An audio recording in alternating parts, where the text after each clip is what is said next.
Let's go.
And we're back. Still breathing. In the house for another one here for this July 23rd, 2025. What is going on, everybody? Iowa in the house. Much love, Purple Sin. Beach Girls. Boomer. Much love to everybody out there that shares the show and gets it out there in front of eyes that I can't reach. Appreciate it to the fullest.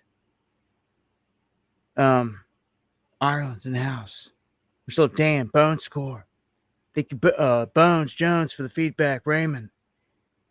Everybody for the 5x5 feedback. Oklahoma in the house. Good to see everybody. Wolf Club. Kenny G. Everybody out there. Got plenty to talk about here tonight. Thank you, Daily Survival, for everything. I want to thank Lowrider for the coffees at the end of the last stream. And Eon, as always, legendary Eon, who seems to always come through, even when no one else does. Appreciate it more than you know, guys. But I didn't have a chance to thank you guys for that. So I wanted to say thank you. Also, Diane out there, thank you for the PayPal. Those are the best ways to support the channel. I appreciate all of it. Dabu7@yahoo.com. If you got anything to get to me, and like Divine and Jenny and Sound Familiar in the chat there, all tagging me, you can do that to get my attention. Much love. Especially if you've got something to add to one of the stories that I'm touching on. So, if you're new to the channel, hit subscribe, hit that bell notification. Make sure you got to check to get notifications, because if not, you surely won't get any. When it comes to me, and it comes to those that are censored out here and truthers, I am at the top of the list, let's put it that way. And all right, well, starting off with a beautiful shot there of a sunset. If you guys got any good shots like that, let me know. Send them to me, dabu7@yahoo.com. Get them in the lineup. As long as they pixelate right on the screen, I'll get them in the lineup and share it. So we're going to get this thing going tonight. Much love, Eon.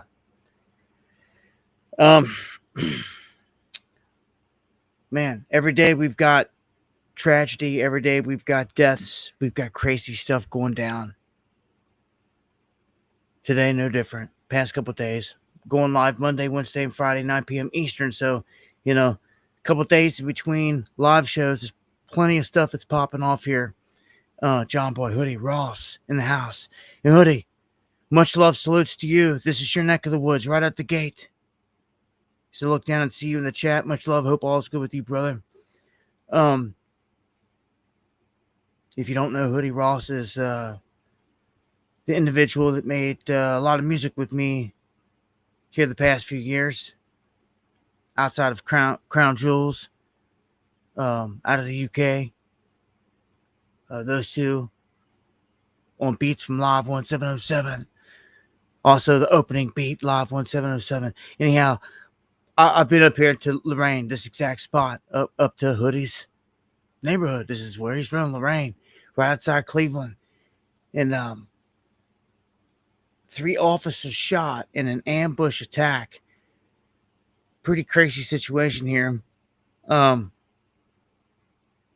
saying 3 Ohio officers shot in this ambush near an industrial park in Cleveland.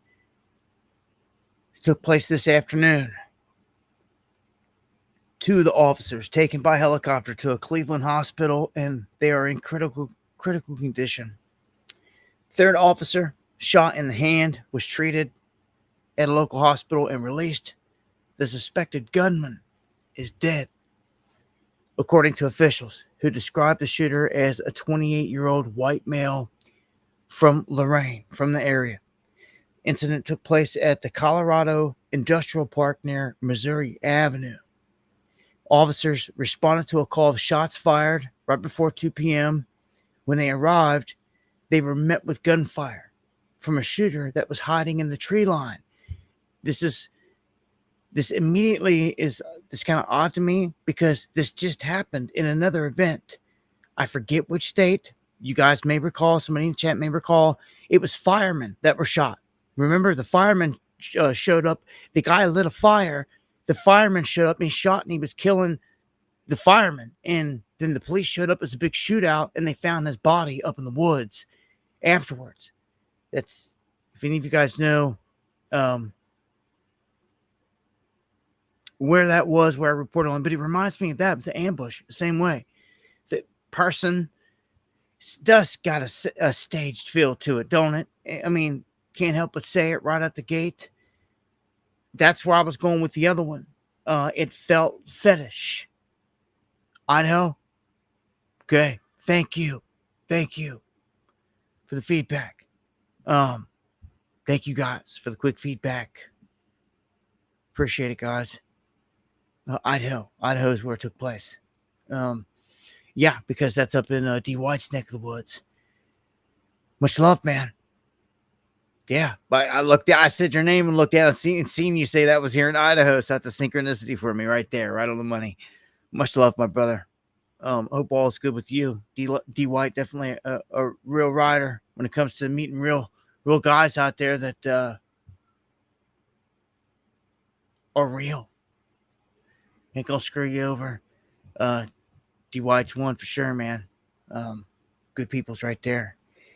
When it comes to survival and hunting and getting down like all that, man, that boy knows his stuff. So, much love, my brother. Anyhow, this incident, still under investigation.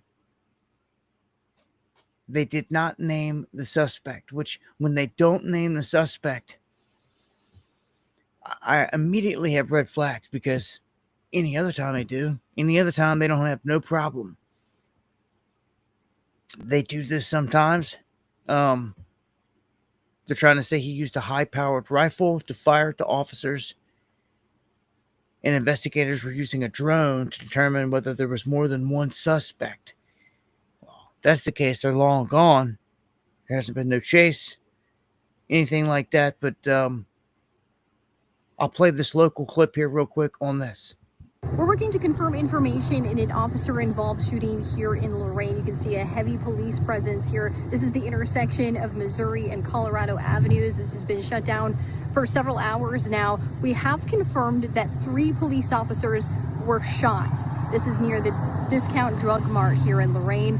2 of those officers are in serious condition. They were taken by life flight over to Metro Health Hospital. A 3rd officer suffered non-life-threatening injuries. He's being treated here locally at Mercy Hospital.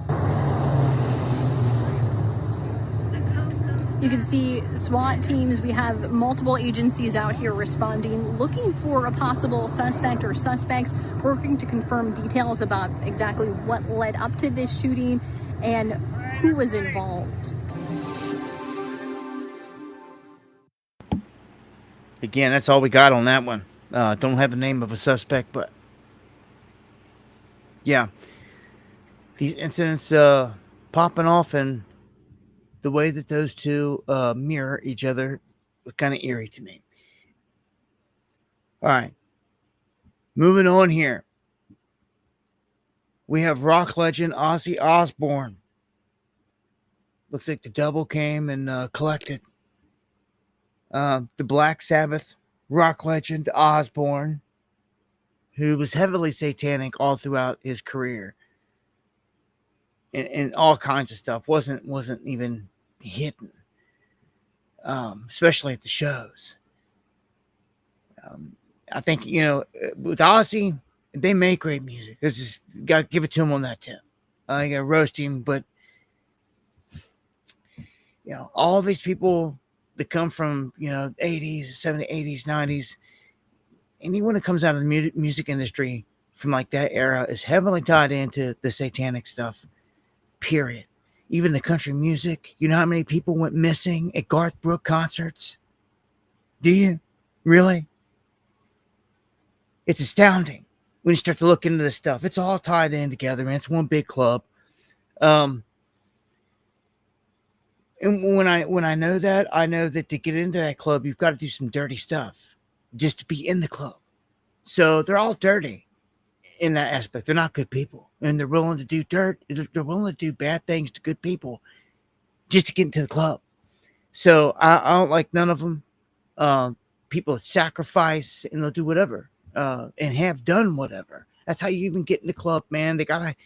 All this blackmail stuff, Epstein, all this stuff, man, to even get in the club, you got to be blackmailed. You got to lay in the coffin. You got to give up all your secrets and all this other stuff, and all that's filmed when you're naked, all this. That's just one procedure, and that's just in the very beginning. And it's under threat, on your life, obviously. And people get killed all the time. But on the lighter note, Ozzy made legendary music. We'll give him that, man. That I grew up to before I even knew, the deeper, darker roots of all of the industries and all this stuff. Just, coming up, WEBM was a big rock channel where I grew up around Cincinnati, and stuff like Ozzy Osbourne, Black Sabbath back in the day. It's just a classic stuff. We all know it. Anyhow, yeah. No one lives forever, but I guess R.I.P. there, Ozzy. At least he got a final farewell concert in beforehand, and he wasn't in the best shape. When you're one of those guys that's heavy in drugs early, when they were out on tour and all this other stuff, like, it catches up to you. just like anything else will catch up to you. Like Muhammad Ali, you get punched in the head enough in your life, the effects are gonna catch up to you, right? At some point, like,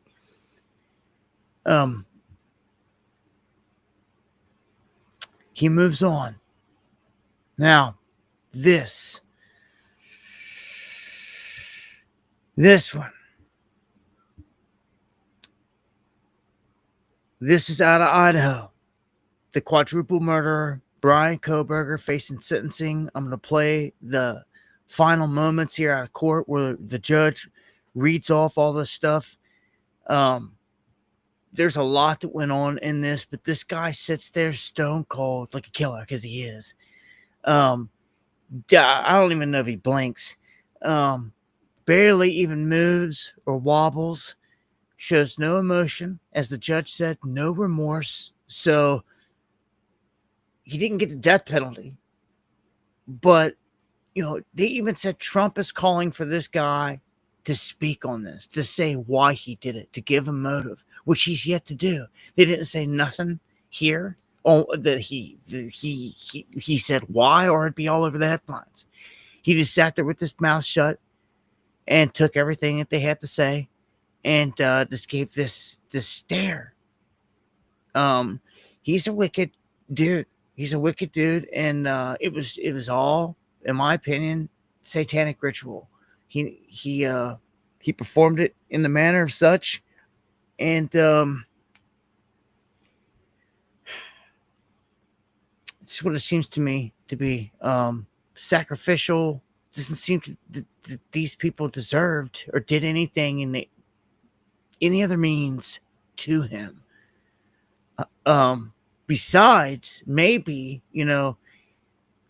they became targets because they rejected him, but they would have been targets even if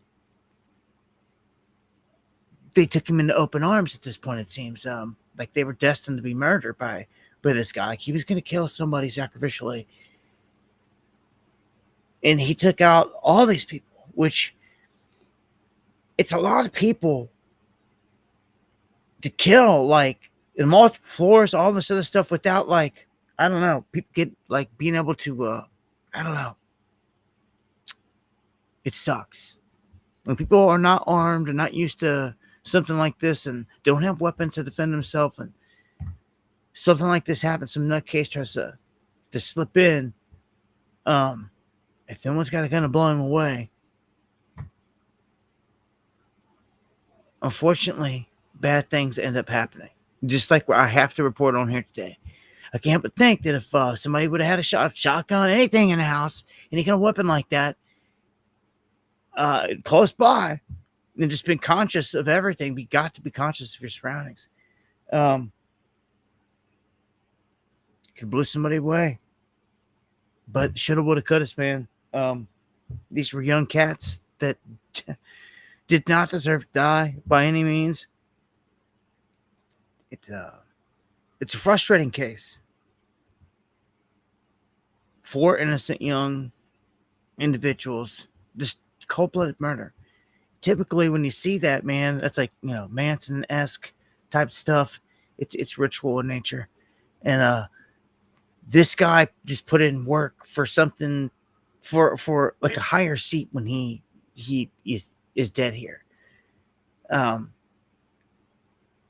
He put in his work for his God, so to speak. Hate to say it, but for Satan, putting in work for Satan and the minions, so he can have a high seat on the other side, because he's not looking to leave here. It's ignorant. It's pure demon. It's pure demon nature. And by he's one of them guys, like, I wouldn't have been surprised if a family member or somebody just came, flying across the room, dove across the table and like stuck a pencil on a snacker, something crazy. I wouldn't have been surprised if that would have happened, but it didn't.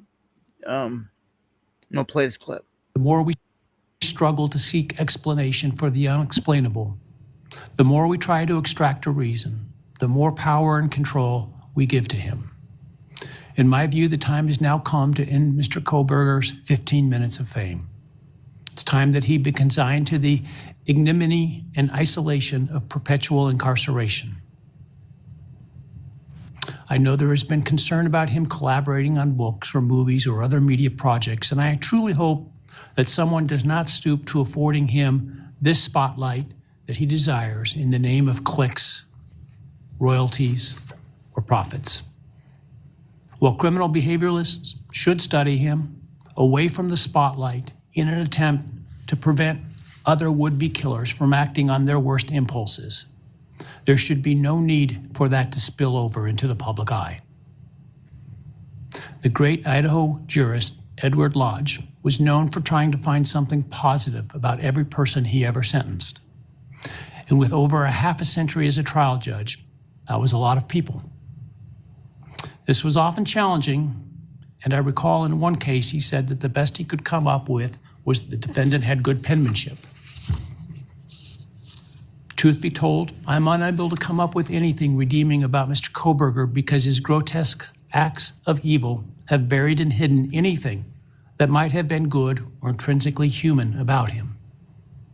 His actions have made him the worst of the worst. Even in pleading guilty, he is giving nothing hinting of remorse or redemption, nothing suggesting even a recognition or understanding, let alone regret for the pain that he has caused. And therefore, I will not attempt to speak about him further, other than to simply sentence him so that he is forever removed from civilized society. And accordingly, based upon his conduct and based upon the record before this court, recognizing the standards that govern this court's sentencing decisions as set forth in State v. Toohill, I hereby sentence Mr. Kohberger as follows. On count 1, burglary, 10 years fixed, 0 years indeterminate. I also impose a fine of $50,000. Count 2, first-degree murder of Madison Mogan. I sentence the defendant to a fixed term of life imprisonment without the possibility of parole, a fine of $50,000, and a civil penalty of $5,000 payable to the family of the victim. R.I.P. On count 3, for first-degree murder of Kaylee Gonsalves, I sentence the defendant to a fixed term of life imprisonment without the possibility of parole, a fine of $50,000, and a civil penalty of $5,000 payable to the victim of the family. R.I.P. Or to the family of the victim, pardon me. On count 4, for the first-degree murder of Xana Kernodle, I sentence the defendant to a fixed term of life imprisonment without the possibility of parole, a fine of $50,000, and a civil penalty of $5,000 payable to the family of the victim. On count 5, for the first-degree murder of Ethan Chapin, I sentence the defendant to a fixed term of life imprisonment without the possibility of parole, a fine of $50,000, and a civil penalty of $5,000 payable to the family of the victim. The sentences on counts 1, 2, 3, 4, and 5 shall run consecutively to one another. Restitution will be left open for 60 days. Defendant will be required to submit a DNA sample and a right thumbprint impression to the Department of Corrections and comply with the DNA Database Act. I remand the defendant to the custody of the Idaho State Board of Corrections for to be imprisoned in an appropriate facility in execution of the sentence where he will remain until he dies. Though you've waived your right to appeal, you do have a right to file a notice of appeal, and any such appeal must be filed within 42 days of the date of the written judgment, which will be entered shortly hereafter. Though the appeal... So, there you have that. Such an evil, wicked individual that did not budge or move in this. I gotta say, R.I.P. to all the souls out there lost in this again. And just an evil, evil, evil man. And yeah, Susie does sound like a pretty big Ozzy fan, and she is. I didn't mean to piss you off there, Susie. Look, he's no different in my book than anyone else in the industry. The whole industry is that way. I can't help it if people fail to see that and don't call it out. And these are just facts. The whole industry is based on that. Um, just the way it is. The rappers, rockers, actors. I mean, we all know this. I'm not going to hide behind it because somebody likes somebody. It's this is the way the whole industry is, and that's what I was meaning. Um, and I don't know. I just remember back when I was young, he did some pretty dark stuff, like bite the bird off a head on stage and all this other stuff. Like I don't know, it didn't seem too Christ-like to me. But that's that genre of music, man. I get it. I feel it, and I grew up listening to it. Like I said earlier, we're gonna rip Ozzy. He made classic, legendary music, and but I just know how the game is. It's the evil game, it's the evil world, you know. But give him his flowers. Let him fly. Like I said earlier, R.I.P. In his passing. So, and these innocent souls here, man, all of them, R.I.P.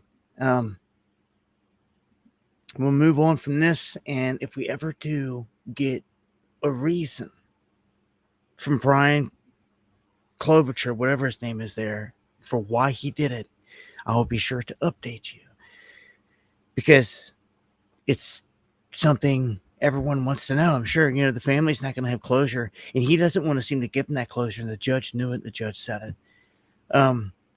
Here's another mysterious death. It seems to be getting resolved now. Matthew Perry, he had died, and first it was he just died, and no one wanted to say overdose or talk about any of these things. It was overdose. It was drugs, man. It's ketamine. Apparently, I don't know how many cats are out there on ketamine, or whatever. Apparently, they always say Elon's on ketamine. That's why he's up till like 3 a.m. and then right back up at 6. I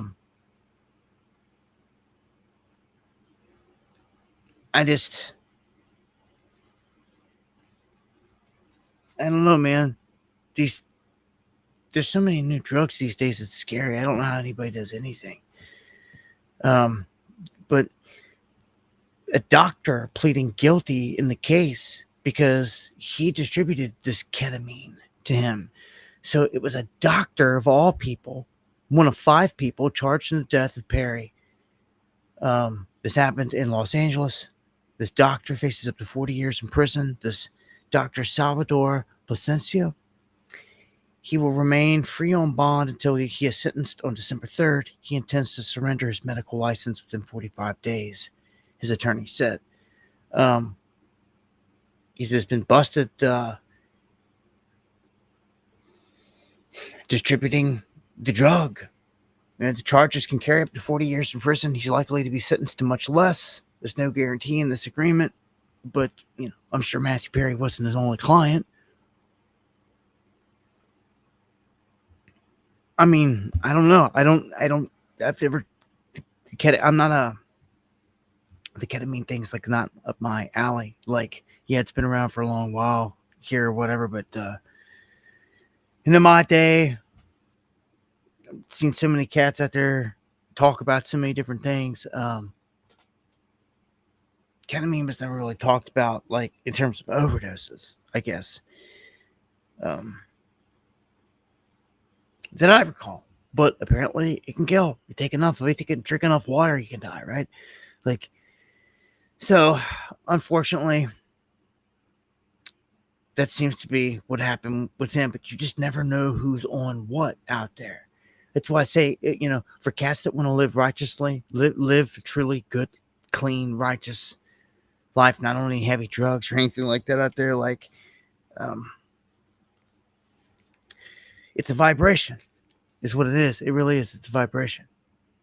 And people skip out on reaching what I call the God high. When they choose to do all these drugs.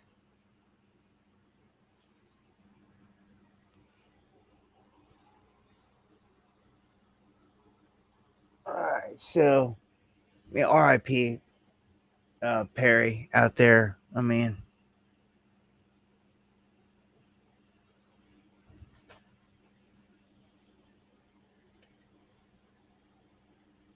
This is a pretty crazy story. R.I.P. Pat Tillman.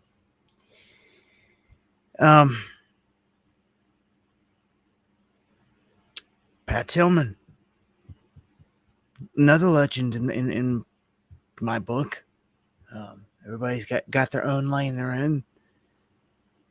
Just like Ozzy was a legend in the rock world. Tillman, a legend in the military world, in the patriot world. I'll just put it that way.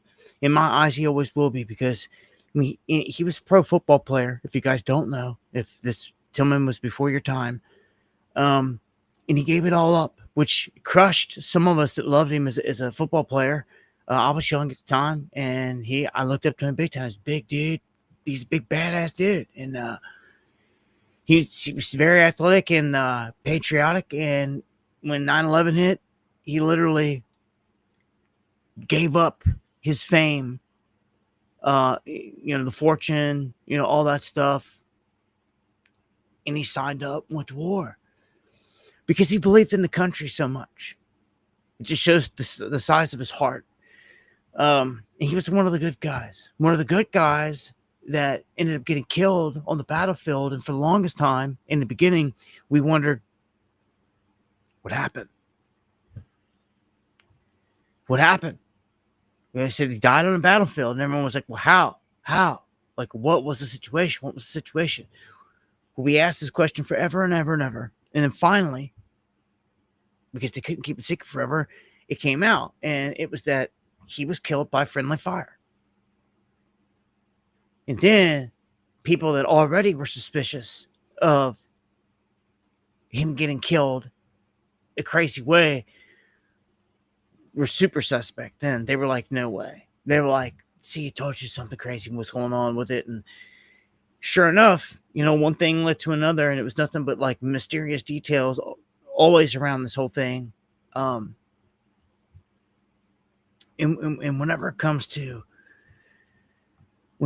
these military offings, man, it seems too often they're easy for them to cover up, but they shouldn't be. Like, they should be pulled into court, tribunals, whatever, and like answers, like who gave the command, like who's responsible, all that. Who was the trigger man? Who killed him?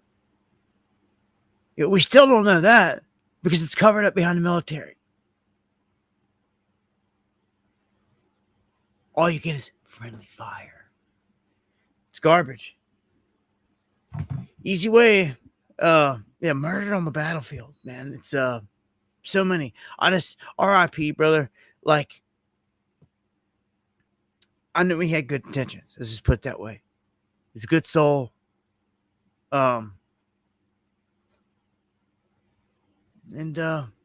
This story about his brother here is pretty nuts. His brother, apparently, which I didn't even know he had a brother till now, his brother Richard Tillman, 44, arrested after allegedly initially driving his vehicle into an Almadian Valley post office.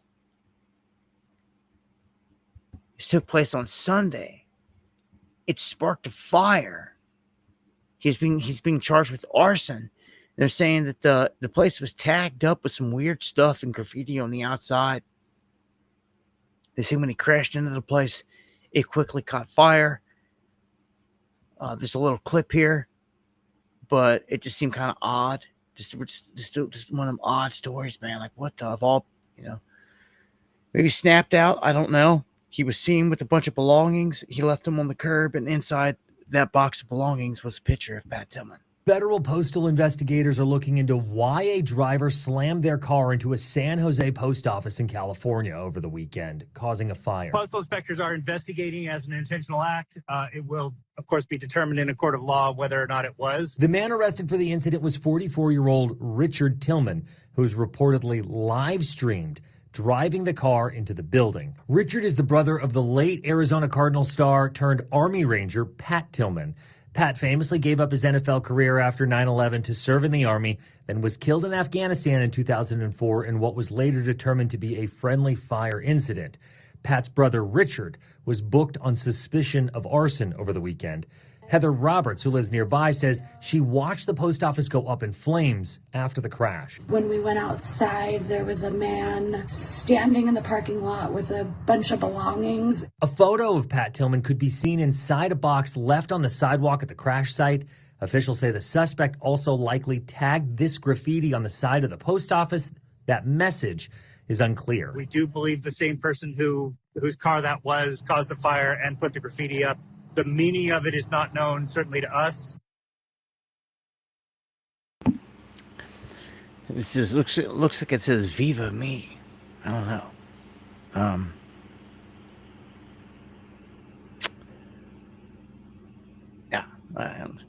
Yeah, one of them looks like he went postal. Yeah, he went postal. All right, Bones. Let's check this one out. A New York man arrested after building and stashing 7 bombs on subway tracks and on rooftops. So this man, New York man, arrested and charged after they found all this stuff. They say Michael Gann, 55, taken into custody and charged in the Southern District of New York by prosecutors that he manufactured at least 7 IEDs using precursor chemicals that can be combined to create an explosive mixture that he had ordered on the internet. He stored at least 5 of the IEDs and shotgun shells on adjoining rooftops of residential apartment buildings in the Soho neighborhood of Manhattan. He threw at least 1 IED onto the subway tracks of the Williamsburg Bridge and subsequently lied to law enforcement about having disposed of his explosives and supplies in a dumpster. So they must have been watching him like, crazy at this point. They knew every single spot that he went and he ditched all these. So they went right behind him and found every bit, and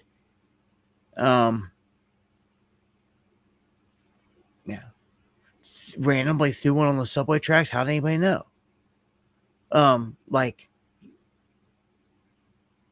Pretty crazy. So how did you know that, now you could see it right there, the one on the train tracks. They got an image of it, thankfully. You can see it sitting right there, which would have caused some problems for sure. But how'd they find that? Sure, somebody could have seen it. Yeah, reported it, but I don't know. I got to ask a lot of questions. It's just my job. Is what I got to do. Look at it from different angles. Try to get to the bottom of stuff. So let's go to Kansas City, where residents expose disturbing and disgusting conditions at a city-funded grocery store. So I'm going to play this clip. If you've got anything that looks like this, let me know. Shedding some light on it might get them to change it. I mean, local news obviously way bigger than me here, but you get someone to report on this, stuff like this, maybe the company will change what they're doing. As a voice for everyone, we're following up on tips we received from viewers about deteriorating conditions at the Sunfresh grocery store in the Linwood Shopping Center off Prospect. First off, the smell. I mean, it's just ridiculous. I watch people walk in and walk out. The grocery store has received financial assistance from the city, but has been unable to keep those shelves stocked in an area that in the past has often been referred to as a food desert. Around here, a good thing don't last too long.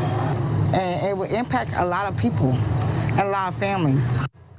KSHB 41 News reporter Alyssa Jackson went to the store to witness it for herself and is amplifying the voices of frustrated customers and community leaders.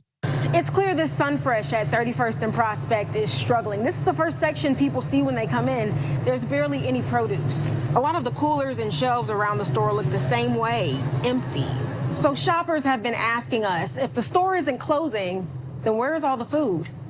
A rotten smell comes through the door, and anywhere you turn, you'll see products that need to be restocked. No hot food or deli. There was a time this store was on life support.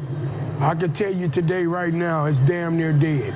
This is a new low, even to people like Pat Clark, who've watched the store go through its ups and downs. 30 days ago, Hell, we look like a grocery store again. The city owns the Linwood Shopping Center. A nonprofit operates the grocery store. Public and private investments are in the millions of dollars for the center. The nonprofit didn't respond to a request for comment. I did ask the mayor's office if the city had plans to step in and consider additional funding. The office responded, the city will work closely with store ownership and all neighborhood stakeholders to support the long-term viability of the store based on normal revenues from customers and area consumers. Where's the money at? I'm asking where the money is. The show. I'm asking why you got a mask on still, fool. Anyhow, this is just one example. There's all kinds of stores getting hit like this in places all across the country. I've seen it. I've already reported on it. This is just another instance. This is pretty bad. Like this place, I mean, barely anything in there. People are like, what do we do? Where's the food? And they're like, then they're getting these kind of answers, and they're like, well, where's the money going? Like, and everyone's pointing the finger somewhere else. But like, this is what it looks like when places start to fall apart, guys. When the country starts to fall apart. It is oppression. Massively. Again, it's all across the country. Sure, some places are prosperous and way better than others. But all in all, a lot of the lower income places suffering big time. Check this out. California getting so bad that In-N-Out Burger and its owner says, we're out. The CEO saying, we're leaving California. It's too tough here. So Lindsay Snyder and her family are going to relocate from California and open up restaurants and a corporate office in Tennessee.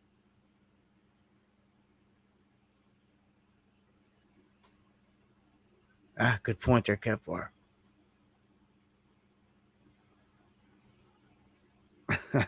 Susie Q. I don't.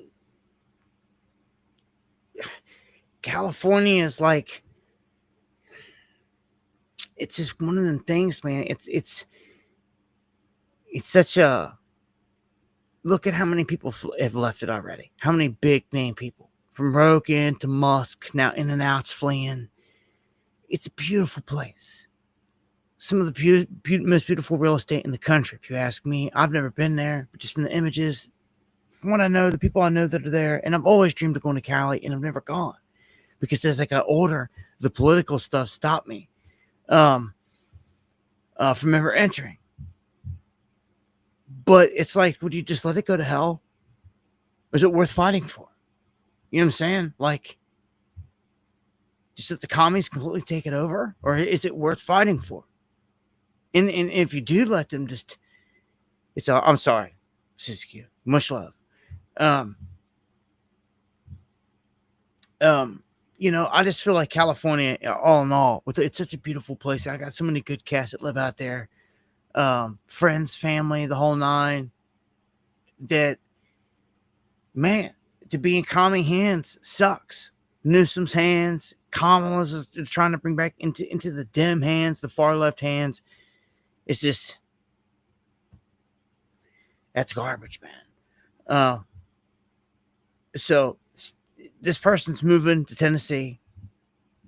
As I would always say, anybody fleeing one of these commie places, like, just don't bring your communist with you. Don't bring it to Tennessee, which is my neighbor down here. We don't want no commievilles popping up. And I know there's good people in places that are fleeing. They can't take it no more. I wonder, can you fight for California? If the world's richest man didn't stay and put up a fight at all, what to tell you? Tells you they got a pretty solid grip of power in this spot. And the only thing that they needed to take away from that power is to leave, which, okay. It's the same thing with boycotting products. Evil people are pushing certain products, boycott them. Don't buy them. Buy from someone else. It's not evil making it, you know.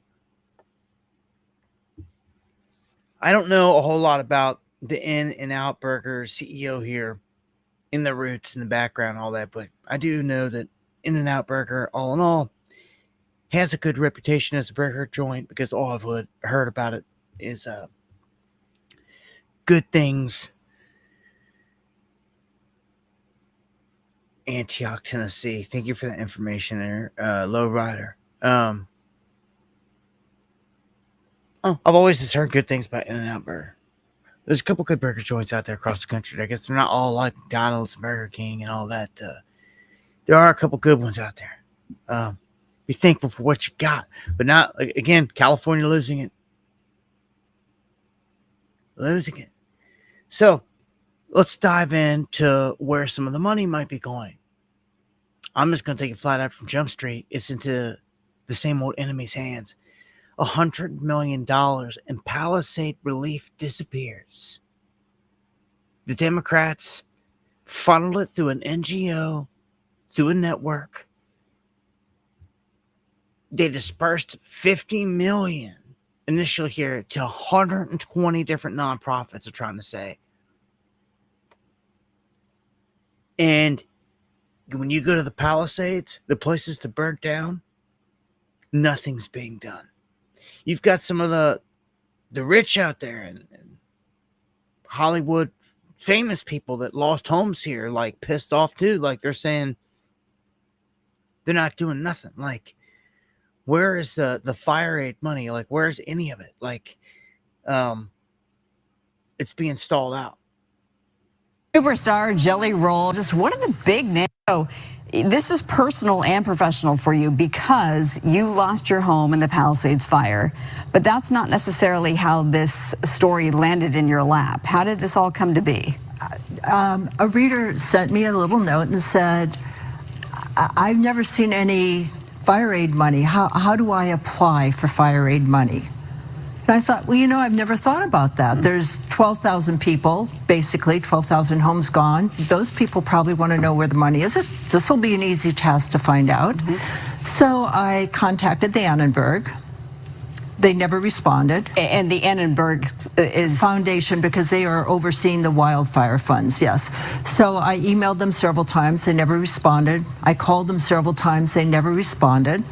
And finally, it was like almost 2 weeks later, a woman got back to me and she said, oh, I'm sorry for the delay. The person you need to speak to is Chris Wallace. He's a media spokesperson for wildfire funds. So I contacted Chris and I said, you know, victims want to know when they can get their money. Seems like a very simple question.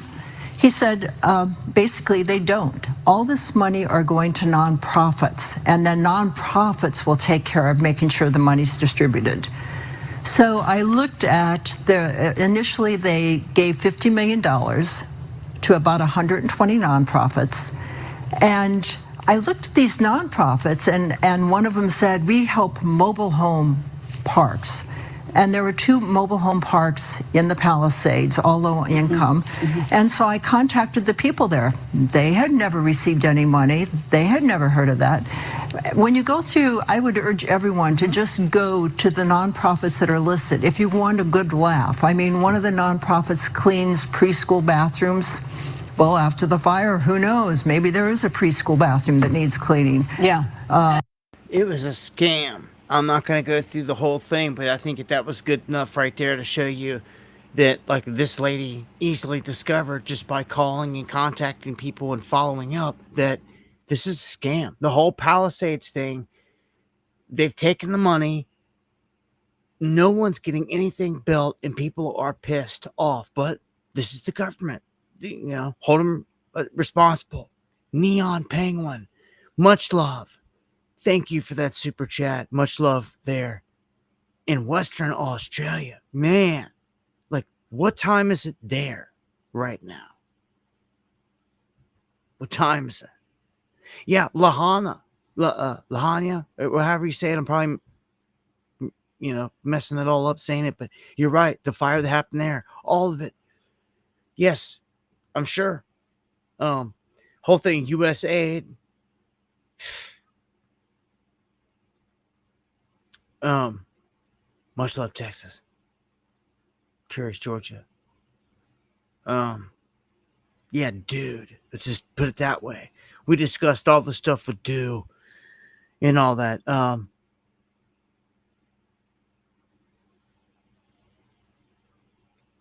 This, I don't know. I say it ticks me off, pisses me off. I feel for the people here. Like, I mean, they're busting them. Like somebody's got to go to jail for all this stuff. Like, I don't know how much they're going to take. When the enemy comes through and somebody burns down all your stuff and then, like, it's supposed to get replaced, like, nothing is being done. You're just, like, sitting there. Everyone's just sitting there. And nothing is getting done. Like, what does everybody do? You have nowhere to go this whole time, lost everything. Like, where's all the money? Where's all the funds? Like, it's ridiculous. It's like it's been done on purpose, and they don't care about these people in the end. They're finding out the hard way. Like, dude, man, I'd be getting some major investigators involved, major investigators with badges connected to sheriffs, and going that route hardcore. Yeah, they want to launch their 15-minute cities, their smart cities. We've seen this all over the place, all the way over to Myrtle Beach on the East Coast. They had them fires in that stretch there. All over the place. Like, I don't think it's over. They'll continue with these tactics. Is this one here says, it says the California's fraudulent disaster recovery is actually one big land grab. Without diving into this whole thing, I agree. It's basically, to sum it up, that's exactly what it is. It's one big scam and land grab, and it's being done by the government in the open, and because people are not really revolting. There's no true protest. Only protests you ever see in this country, ever, are paid. NGOs. Every time. You ain't got nothing grassroots in this country. We've been spayed or neutered. Like, it's pathetic. Like, there are no militias no more. MAGA done sucked them up, and, like, you ain't even spitting them out yet. Like, I don't even know. Like, now anybody that's over there protecting Trump is protecting pedos in my book. You are. You're protecting pedos. There ain't no excuse for it. Ain't no nothing. If you don't like it, get out of here. Don't like me for it then. You can tell everybody, well, I had to quit dealing with W7 because you don't like me because I'm protecting pedos. Yeah, go ahead. Tell everybody that. Tell everybody that because that's what it is. And we'll play it around here. Hey, there's a line in the sand. I've said it on every stream at this point, and it's going to get pretty nasty from here on out. All these people that are riding on this Trump train, the tracks are out up ahead. I'm telling you, this whole thing at some point is coming down. The sooner people jump ship, the better. The quicker they realize it's coming down. I watched some stuff today, man, a couple different streams, different cats across the board, because I like to keep my ear to the ground, just kind of look around. Different cats saying different things, and like they're in freak out mode like it's never been seen before. Everything they've worked for MAGA to build this thing up, they're in so much damage control mode. So many people are leaving and jumping ship, and it's caused so much of a rift that it's crazy. For instance, Owen Schroyer connected to InfoWars and Alex Jones, which, you know, I'm not a fan of Alex Jones at all, but to Owen's credit, he was on a podcast talking about all the stuff going on. And, you know, I agree with everything he said. I got nothing against Owen. Again, I don't agree with who he works for and all this other crap. And that's a whole other story, but he was calling it out, saying, look, I was do or die for Trump. I was standing up in places, and he was standing up in Congress halls, shouting stuff till they cuffed him and they took him off, arrested him like 5 times, right? He went to prison for Trump. believing in this political stuff because of his political views. Okay? So that's when you go to serve time in prison over something like that. Like, that's, you believe pretty hard in something. He was all in for Trump, MAGA. All of them were. And you know it. Well, he has, I salute him. He come out and he said that, like, he said Trump just came out and said all of us that want to continue to ask questions about Jeffrey Epstein, that I'm done with you. And he confronted it. And he's like, man, he kept trying to say it didn't affect him personally, but oh yeah, it does. All of it is personal. Because he wears his heart on his sleeve and he put his life on the line for all this political stuff.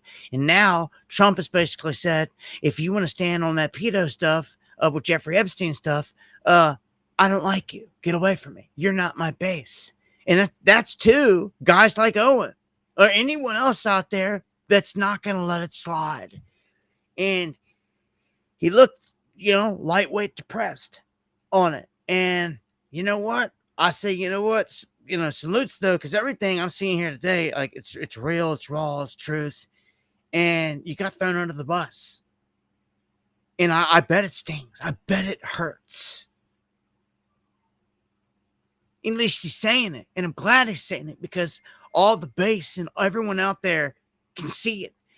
And dude, that just spreads the wave that much further that, like, you know what? Like, we're not MAGA. Like, we're not accepted by MAGA. So we're not MAGA. Guess what? We're out. We're out. Peace. Deuces. That's beautiful to me. That's beautiful. The more you can chip away and destroy MAGA, the better at this point. Satanic as it gets. And that's the truth. Even though I'm not saying all the people that's on it are all satanic worshipers. That's not what I'm saying. I'm saying the roots of it. But most of the people that are part of it are under a black magic spell. I'm sure of that. All these things. You can't, explain to me how, they pull off the stuff like with the CBDC and then turn around and give them a blockchain with the other hand. Explain to me that one. Huh? Explain to me how they turn a cheek and they never want to answer a question or say anything about people getting genocided every single day. Huh? What about that? We'll talk about warp speed. We'll talk about take the guns first. Ask questions later is what Trump said. All this other stuff. Like, I go on and on and on about the deception of the Gentile Messiah. Like, this dude's not good. It's a left-right paradigm. If you ain't hip to it, you got some homework to do. I'm like so over at this point. Like, if you're just now showing up on the scene, you've definitely got some homework to do to catch up. But it's pretty clear to see at this point, like, there's an establishment that runs this whole thing. And it's like a mafia. Runs your government. One runs Russia. One runs China. And all these other countries are all like little mafias. Got their little leader. And ours is the Don. Every time I say that, I can't help but think about what the body count is on that side. We always talk about the Clinton body count. How many murders, how many people you think's been knocked off that Trump knows about? Honest question. How many? Dozens? Hundreds? What? Huh?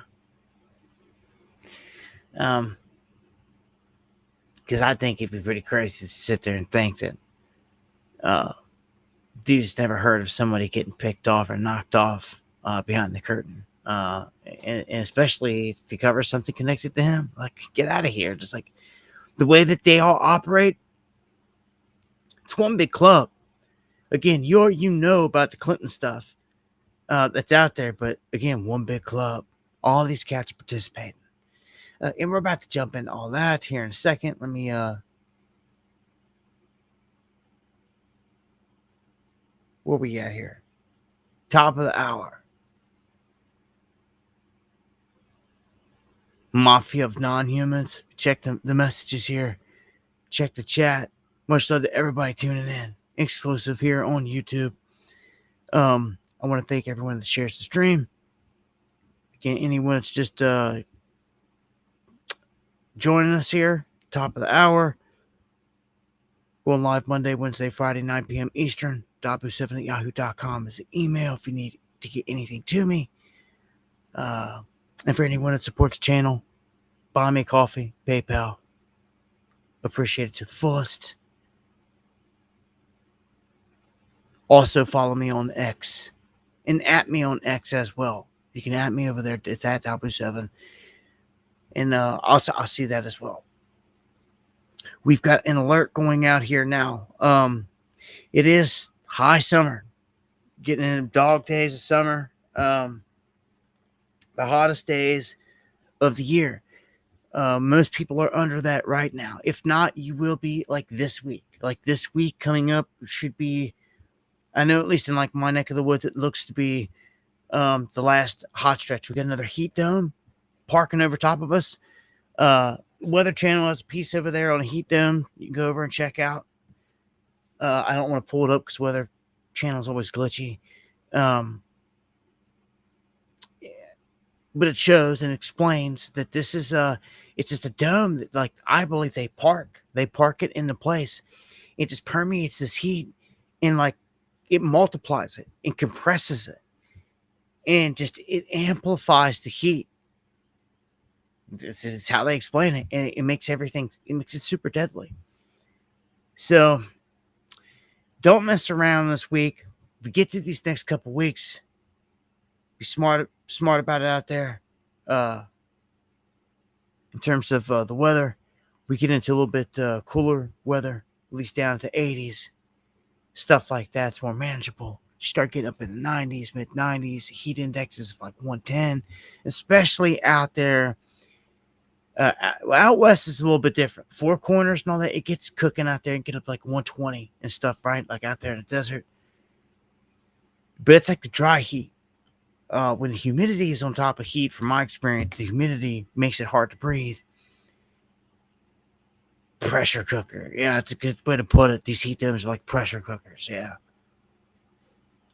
It's just miserable. You know, to get anything done, you got to get out early and get stuff done in the evening. That's what I was doing today. I was out early. I was dropping trees. Standing deads, chopping up rounds, you know, and doing everything I can to get ready for winter, because that's what you do when you're off grid. You're constantly staying ready. So like in even the hottest days of the year, I'm out here chopping wood like I was today, down in trees, chopping up rounds, getting stocked, getting ready, getting everything, you know, make sure we're ready. You got to do it. Somebody's got to do it, and like it's got to be done. So I do it early. Do it earlier before the heat kicks in, and then get back out there, maybe get a little bit more in. The nights are I'm not going live, doing some splitting, sharpening blades, all them goods. And that's just the wood part. So you know, off grid is something that you should take serious. I know I did. And look, if you could take out a loan somehow, get a loan, credit card, save up some money, and buy a system, it pays for itself rather quickly. In the first few years, and most of these systems are all warranted for like 20 years or so, and like they've got good life on them. And where this is going, and eventually widespread blackout here at some point. When this grid goes down, you better be ready. It's going to go down because they're going to install something new. There's no way that they skip this. It's not going to be part of some kind of big event. Grid down situation. It's falling apart. And at this rate, our grid cannot handle what we're already putting on it. So now, just fast forward 5 years, 2030, to adding all this AI in. This AI takes a boatload of power. I'm talking a boatload. Like, you'd have to generate like more double than what we're already putting out. They say that the next generation server racks, the AI data centers, are now consuming more than twice the power that they did just a few years ago. And like NVIDIA, for instance, that rack, it's GB200 rack, it draws 120 kilowatts compared to the earlier models that pulled 60 to 80. It's because they need the power. AI needs this power. It's like giving this thing life. I swear this is more and more like Frankenstein. The more and more you look at it, all this is like robotic Frankenstein. And AI, I swear, is the jinn. It's the evil spirit. How does it figure out how to do things it was never trained to do? How could something lie when it was never even put in the programming to even know what a lie is? I'm telling you, conscious entities are connecting to these things just like someone would get overtaken by a spirit and you'd have to perform an exorcism. But there's no exorcism here. Like, this is crazy. Like, when you let the jinn take control inside one of these bots, like a Tesla bot, like, this is a whole different animal, whole different realm that no one seen coming. Many people are not even going to be able to wrap their head around it. It's going to be such a nightmare. And at this point, they're not going to even want to prove it. They're not even going to want to show that. They're just going to say that AI is just trained on these algorithms, but things are happening that can't be explained by that. If I was to train AI on just a couple basic tasks and never give it any other capabilities, any other command, any other knowledge, any other anything, and the thing starts doing stuff, emailing me threats, what?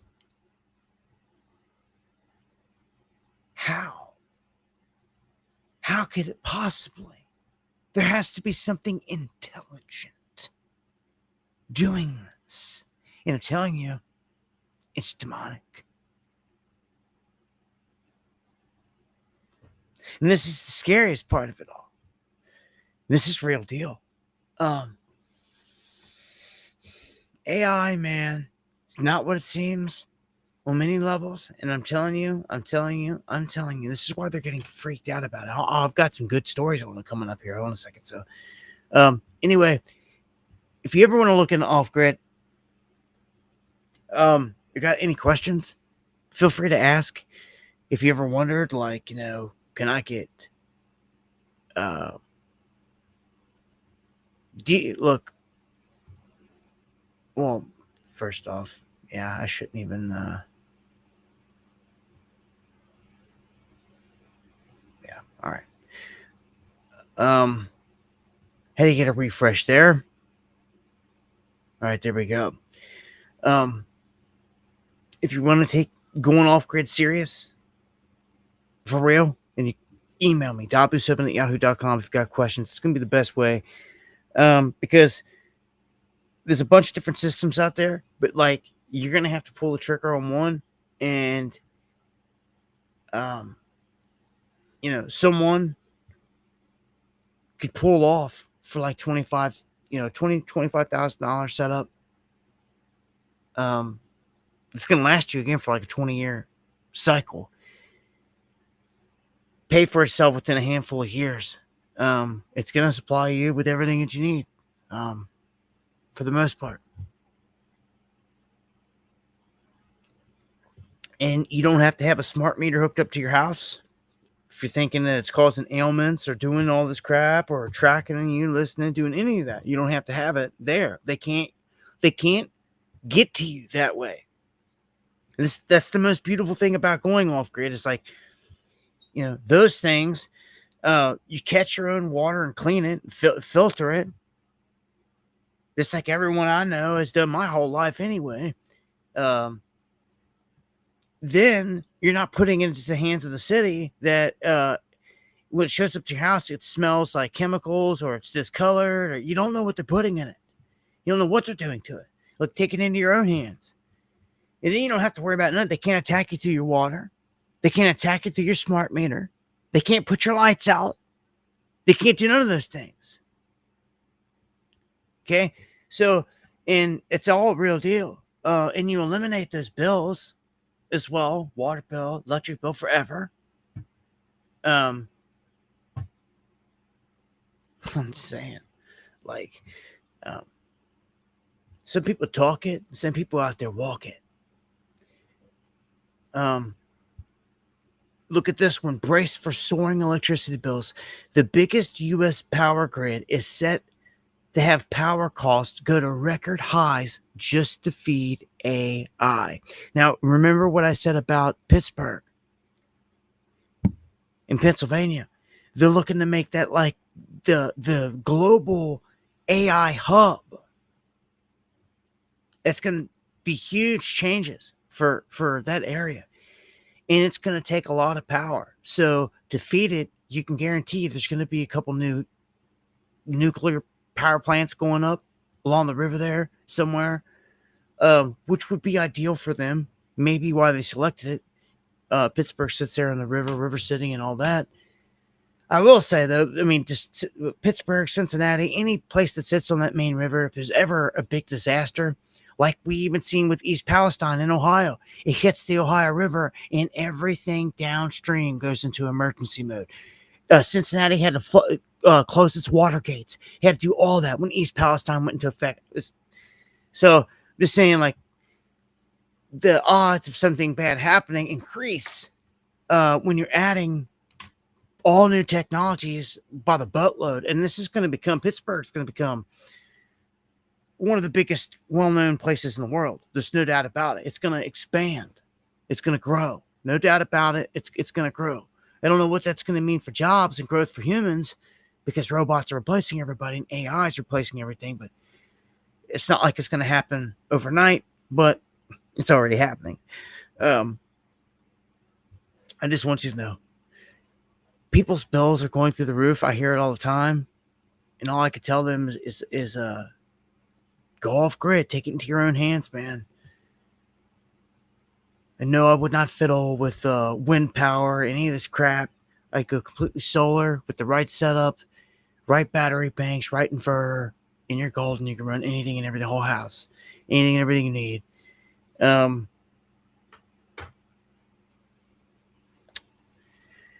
3 Mile Island, yeah. When you hear that beat, though, I got there. Still, all right, AI, here we go. Let's just dive into it deep. OpenAI Sam Altman, which this guy's a character, he warns that the financial sector is about to get hit by a wave of fraud that no one sees coming. It's going to be significant. It's going to be a significant fraud crisis where this AI is like, it's acting like everyone. How? If you goons aren't training it to do this, there's only one explanation. Pulling it out of thin air, huh? No. This is a demonic intelligence, is what it is. They're never going to say that out loud, okay? They're never going to say it, all right? But you're witnessing it right in front of your face. How do you think that all this is happening? Okay? Like, I'm going to show you here. Like, in many of these instances, they're using AI in the most simplest form. Right? It's not even in a robot, in an Optimus Prime or anything like that. Like we've seen there too here recently. The robot started to attack, swing its arms, go into attack mode, and all that. That's nuts. That's nuts. Every single AI group that's out there has a crazy story already. Every one of them does. Even China said the same thing, and they put out warnings saying that, dude, where this is going isn't good. Like, they can see it. Like, if this gets out of hand, like, we're all smoked. So he's basically saying that, like, AI is gonna do everything. Like, it knows your voice. It can call you and make you think that it's whatever. It could, like, steal anyone's voice at any time, anyhow, because it's AI. It can do all the stuff lightning speed, and it can call your bank, and it can act like it's you, and it can change your passwords. It can take out all your money. It can do it all.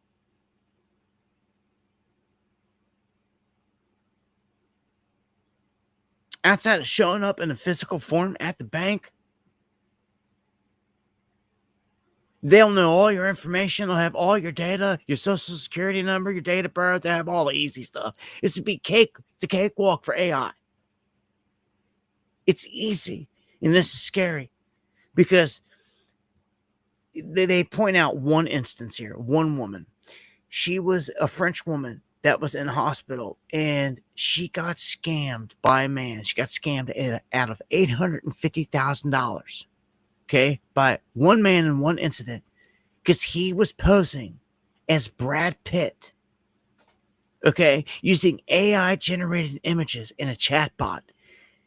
She thought she was talking to the real Brad Pitt the entire time.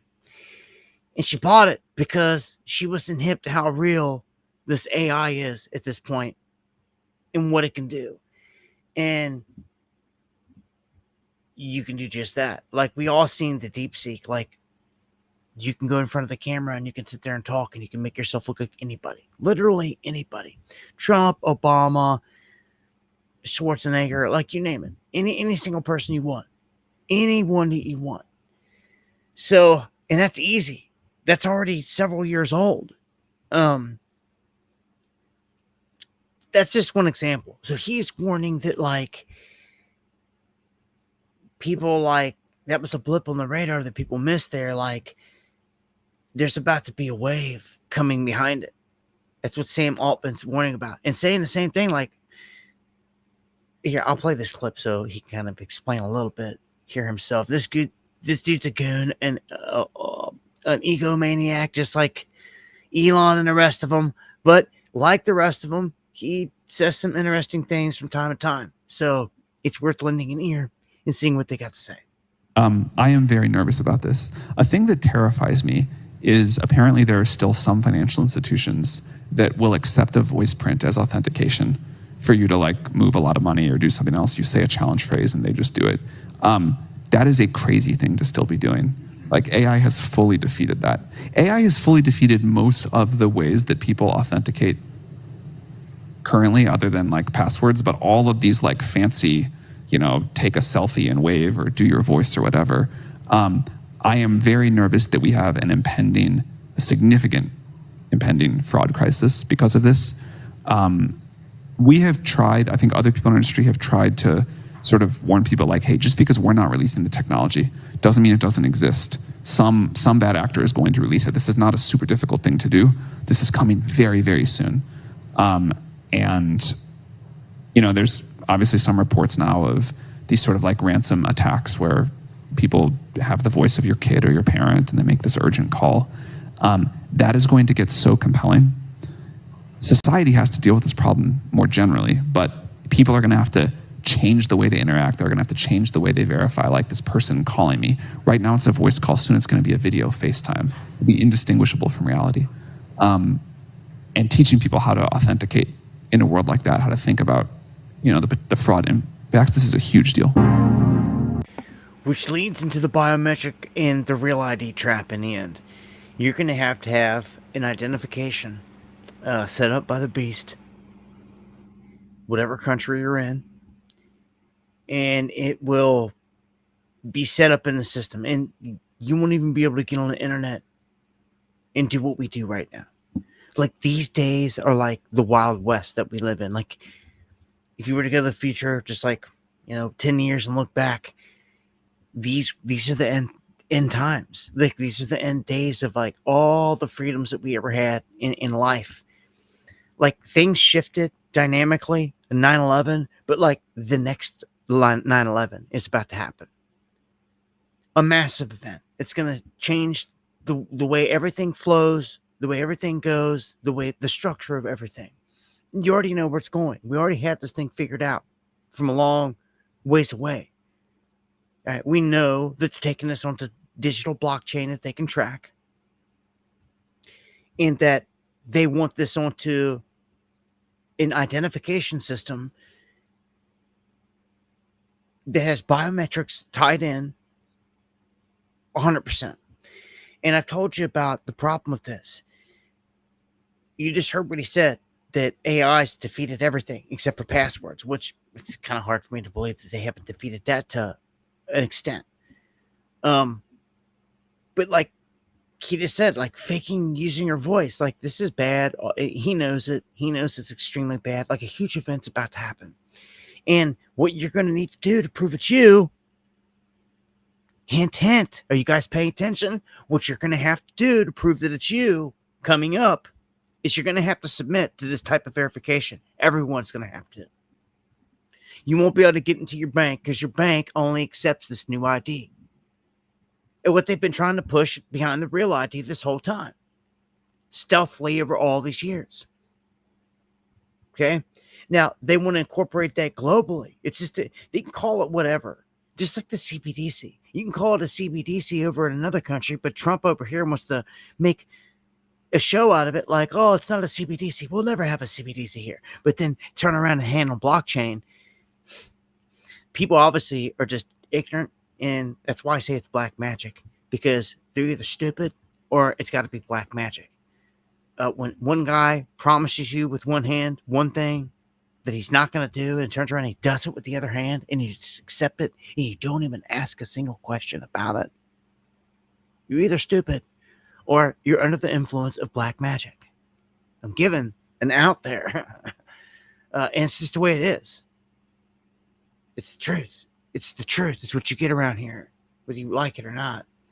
So AI, in my opinion, is not good. Now look at this. Let me go back to the simple term. This guy from Sasa Industry, Jason Lemkin, he tried to integrate artificial intelligence into his workflow on a small, minute level. Okay? Just in the coding and doing some coding. And he was giving it simple commands starting off. And he did like a week or like 9-day trial. Well, he nicknamed this thing like Reply because it lied so much. This is what happened. He says that by day 8 of his trial run, the enthusiasm that he had began to sour because he found himself battling the AI's problematic tendencies, including what he described as rogue changes, lies, code overwrites, and making up fake data, all of which it was never trained how to do. It never even knew that it was in existence. So how did it know to do it? No one ever taught it. It was never punched in, never exposed to the knowledge. How did it know, dude? Snatching up out of the ether. I'm telling you. It's these dark spirits. 100%.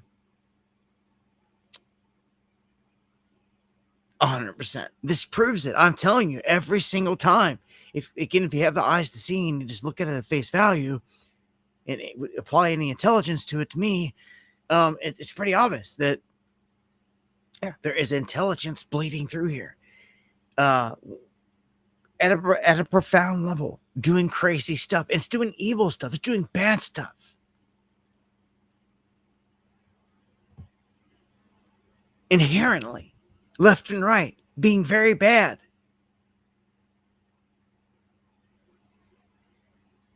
When this thing starts going super rogue and like I don't know, this is bad. Like I don't even know. Like from here, what is the worst? Like I don't even know, man. Like it gets super bad. Like AI can hold us captive, like hold us hostage, so to speak.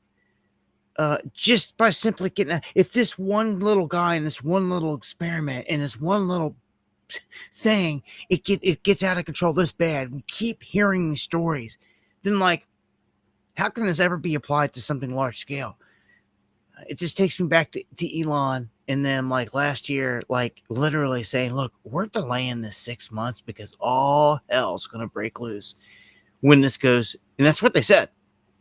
And they did. They put a 6-month buffer on it. They pushed everything back 6 months. It came and went like lightning. But here we are, knee deep in this stuff, and it ain't going away. It's only going to accelerate. So, moving on to the next one. Let's get the goods on Epstein. An Obama judge denies a bid to unseal the Epstein documents. So I think this does a couple different things here. It kind of protects Bondi because she's been catching so much heat, and it takes the heat off of her, and it puts it on the shoulders here squarely of this Florida-based U.S. district judge that was appointed by Obama, Judge Robin Rosenberg. She shuts it down. Now,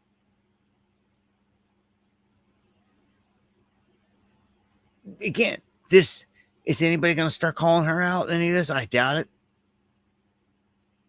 What are they going to do? Like, nobody ever does anything.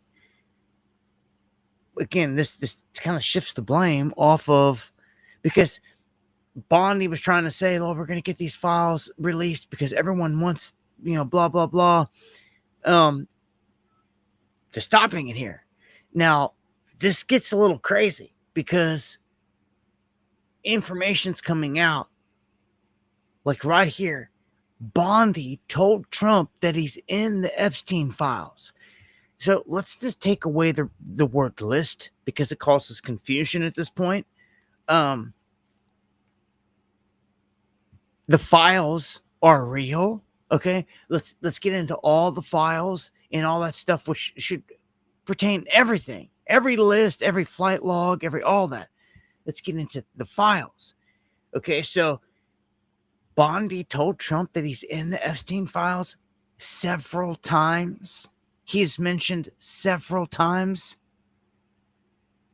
In May, Bondi and her deputy informed the president at a meeting in the White House that his name was in the Epstein files. Many other high-profile figures were also named. Trump was told, being mentioned in the record isn't a sign of wrongdoing, though. They say, says the Wall Street Journal. I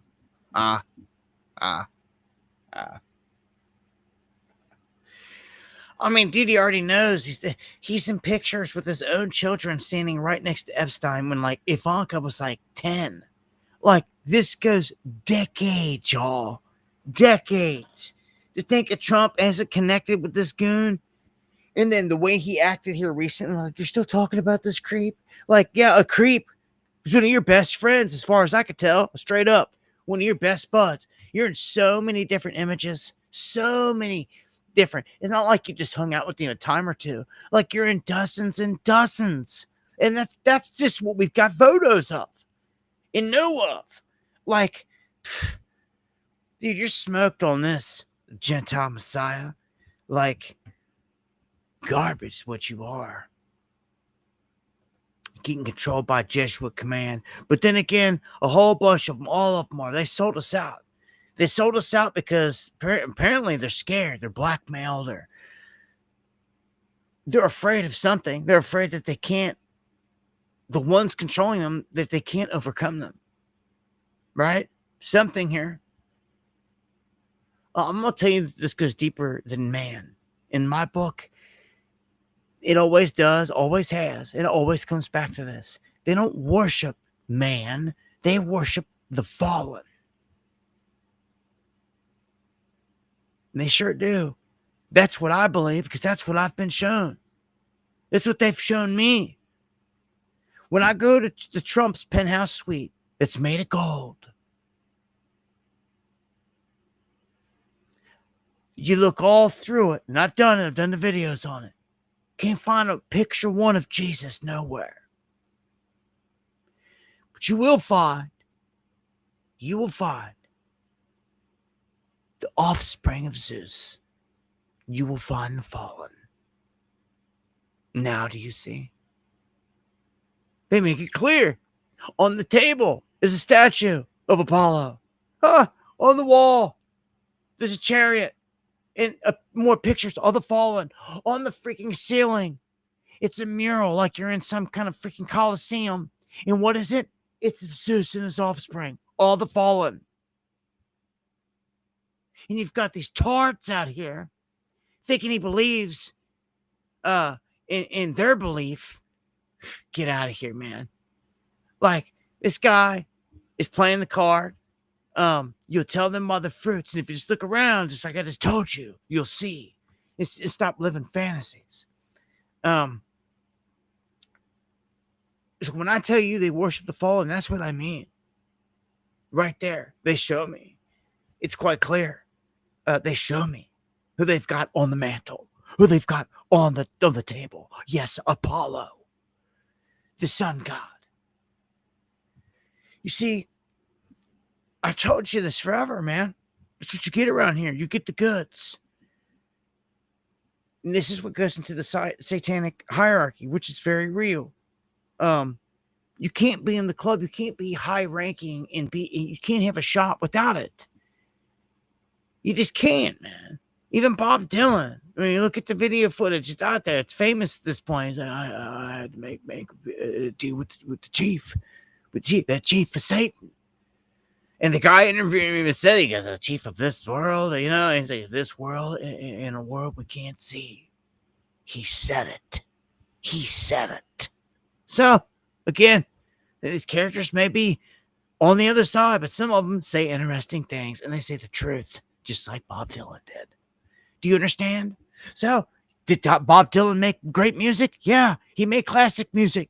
He's a legend. Ain't taken away from him, just like it wasn't taken away from Ozzy. But was he a part of the satanic game? Yes, he is, right out of his own mouth. Some of these things, man, you already know. You already know the whole game's satanic, man. You already know you got to sell the soul, man, to get to the higher levels. Everybody should already know this, man. It's like textbook at this point. They're all in the club blackmailed. That's why the Epstein thing isn't like... The Epstein thing seems to be... I don't know. It's definitely controlled op by Mossad. But it's definitely a psyop as well. Very big. Because it just is, man. Look what it's doing. And I'm not so sure that they thought that they would get hung up here like this. I think that they thought, because they tested the crowd. You test the crowd with everything. You lock them down, you jab them, wear your mask, stand 6 feet apart. You get them all militarized, get them all brainwashed, get them all in line. You know what I'm saying? If they're going to jump through every freaking hoop that you ask, like a bunch of sheep, then they probably thought, we'll line this up, at this point, they were going to slide it right on through. And it didn't work. It's never going to work at this point. And they're finding out the hard way, because we do have power. People just don't use it. They cower instead of using their power. There's a slogan. Just put it on a shirt. Don't cower. Use your power. Every day and every hour, right? Just my mind rhymes.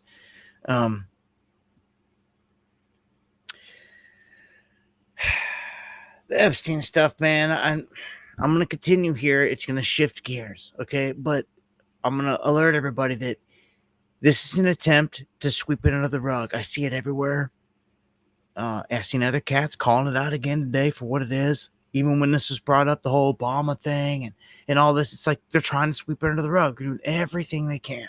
So to dodge the Epstein vote, Johnson actually calls for an early summer recess. Can you believe this? An early summer recess so they can run out of the room and not have to face the fire.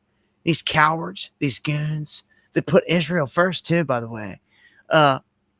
This is ridiculous. I can't believe people are standing and allowing this. Like, you need to be in the streets protesting against these people and like calling for their ousting, and like the heat needs to be applied. They're protecting pedos, and I ain't about that. So anybody that's about Trump, protecting Trump, all right, they're protecting pedos at this point. That's where I'm at with it. And it's the truth. You're protecting pedos. Anything else is a lie. It's a deflection, and they know it. And look, the whole majority of the crowd here is hip to this. We all know what's up. They're smoked on this one. This is the one that does the most damage to them. That's why it's like the silver bullet. You know, I'm coming behind that silver bullet with a stake and driving that bitch hard. You know, like I'm not letting this one fly. So here we go with Ghislaine Maxwell. I told you and I warned you, if they did this and they attempt to bring her out, you gotta watch it, because if I was the bad guys, this is an easy out. This is an easy out. Because what you do is you go in like they're doing right here. They're going to have a deposition. They're going to bring her in. They're going to talk to her. And I'll tell you, there's going to be a deal laid out. And she's simply going to be told, this is what I would tell her to protect. If I was the bad guys in this situation, because as an investigator, you got to put yourself in the shoes of the bad guys to figure out how it all plays out. So if I'm that, and I'm thinking, well, Ghislaine, you're just gonna tell everybody the truth with the crappy grin on my face at her, that there was no list, there was no clients, and that you're innocent. You're gonna say that. They're gonna find you not guilty, and you're gonna walk free, and this whole thing's gonna be swept away. This whole thing goes away, and you walk free. It's just that simple.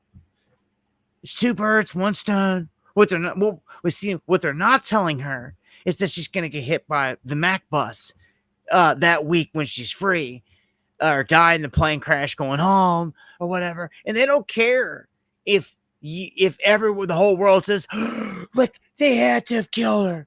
They don't care if you say it. They don't care if you know. Prove it is what they're going to say. And you can't, and you won't. Just like Guthrie, you can't and you won't, but you know they did it. You know they killed her.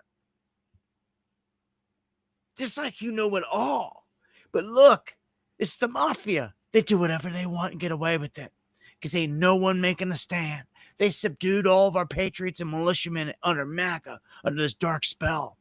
So again, this is if they do this and they play this card, remember, you heard it here first, and it's going to drop jaws. But again, she will be on the clock, in my opinion, the day the gates pop and she walks free. They ain't going to give her long, because they won't give her long at all. They won't let her get in time to do interviews, to do this, to do that, anything. She'll be watched like a hawk. In my opinion, she'll be taken out before week's up. That's how I see it if I'm them on the other side, trying to fix this issue once and for all. It will be gone. Not another word said about it. And even though we would all know over here in Truth the World that they did it again and all this other stuff, no one's going to prove anything, be able to say anything, and the whole case legally will be swept away. It was swept away, and that's all they ever wanted to do, was sweep it away. That's all they ever wanted to do at this point. That right there is scary easy for them to do. Sure is. Sit back, put on thinking cap, and you play it out. Some of these stories, that's what I do. I put the sermon on, I play it out in my mind, like all these things, and all these different ways it could happen, and then it becomes clear what the obvious route and motives and all this other stuff is. Now, Trump, this whole thing's shifting. They're trying to shift the blame to Obama. And it begins here with Trump deflecting everything. And this is part of the black magic as well. And just watch it here as I go through every little step here. You're going to see, but it starts here with this conversation. You'll see where it all really begins. And we already knew this with Trump. He was already busted, acting super guilty. Already. It's just done. It's done. They can't recover from this. But here we go with this. We'll play a little bit of this. When are you coming to the Mr. President, do you support the Justice Department seeking an interview with Ghislaine Maxwell? Did you urge the Attorney General to seek one? I don't know anything about it. They're going to what? Meet her? They're going to, your Deputy Attorney General has reached out to Ghislaine Maxwell's attorney asking for a new interview. Yeah, I don't know about it, but I think it's something that sounds appropriate to do, yeah. Do you have any concern that your Deputy Attorney General, as your former attorney, would be conducting the interview, given... No, I have no concern. He's a very talented person. He's very smart. I didn't know that they were going to do it. I don't really follow that too much. It's you don't follow sort of a witch hunt, just a continuation of the witch hunt. The witch hunt that you should be talking about is they caught President Obama absolutely cold, Tulsi Gabbard. What they did to this country in 2016, starting in 2016, but going up to 20. See how he just shifted it? He just shifted it. So now it's done. Now it's done, you see? This is a master magician, a wizard, okay? And all that. You have got to see this at some point. All other people are blind to this. Like, it's why we fight the fight. It's why we call it fighting the fight, because you are literally, when you wake people up, you are literally waking them up, snapping them out of a spell to see the illusion, all this that they've been under, okay? Now, if you have developed the eyes to see, you can see right here at this point, critical point, right here. This is the exact moment that he shifted all the energy off of Epstein to Obama, officially. Right here, in this video clip, in this room, at this exact moment. It was designed for this. Right? The talk with this dude sitting in the chair next to him and all that's moot. Like, none of that was nothing. None of that ever meant nothing for today. All that meant anything was the setting so that they could cast a stone here and put the imagery out there that the new theme is Obama. Like, this is the big story. And this bury Epstein. This is literally their last-ditch attempt. And this is what they're going to do. They're going to run with it from here. Everything with Obama, which is garbage to me. You could arrest him tonight, and you all know it. It's garbage. It's garbage. So he just deflected completely, and he switched it right in front of your face. You know, instead of talking about a pedo, he protected him. You know, he didn't want to talk about the pedo because he was hanging out with him for 2 freaking decades. We have been hanging out with a known criminal for several decades. I'm sure you don't want to talk about it. You're guilty, Mr. President. It's sin. Cal Hope I'm at the highest frontline levels, man, the day you're judged. All you goons, judged by the Most High for the demonic and evil deeds that you did selling out your people. All in your belief of worshiping the fallen that give you the power that you have, your riches and the seat that you sit in and all that. It's all going to come back to haunt these cats. Judgment Day is going to get them all. But there are rules to the game, and I will say this. People are ignorant to the game. They're ignorant to the rules. And they have to telegraph and tell you certain things. That's why they put it in movies. They put it in music. That's why they hide it in plain sight all the time, because it's part of the rules. And the universe is inherently, as you've seen on the last stream, benevolent, and it would not allow the evilness to just consume anything. You literally have to invite it in or welcome it in, and they trick you into doing just that. This is all black magic at the highest levels, man. When you see it clearly, you start to break the spell, and it feels real good when you can do it. You're working with the Holy Spirit. When you're living right, you're doing all these things. The Holy Spirit can then, you're a clean vessel. The Holy Spirit can then embody, you can come into your vessel. You can then represent something major. Everywhere you go, everything that you do, you're moving in the name of the Most High and the Holy Spirit. Most people don't know what that means or what that's like because they don't even attempt to do it. They don't even know that they could do it. They don't even know that if you lived a certain way and aligned your energies and everything the right way, it may sound mumbo jumbo, but it's true. If you seek the kingdom of God within you and you take it serious, there's magic that happens. But these guys can't get that magic because they don't seek God. Joe Rogan and them can't find that essence because they don't live the good life. Instead, they cheat. They smoke DMT and cheat the system to try to get as close as they can to these things that you can achieve naturally. But they can't do it because they don't live the righteous way. You have to live righteous to achieve it. What I mean is to release the oil of gladness in you. It's what it's called in your Bible. I call it the chrism. It's the secret, truly. And you can only obtain it. It's like a hidden power.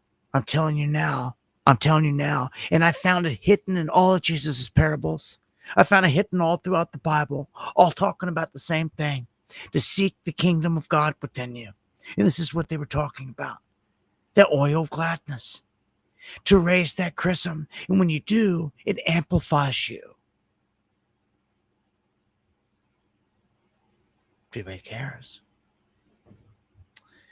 Elevates your frequency, your vibration, truly.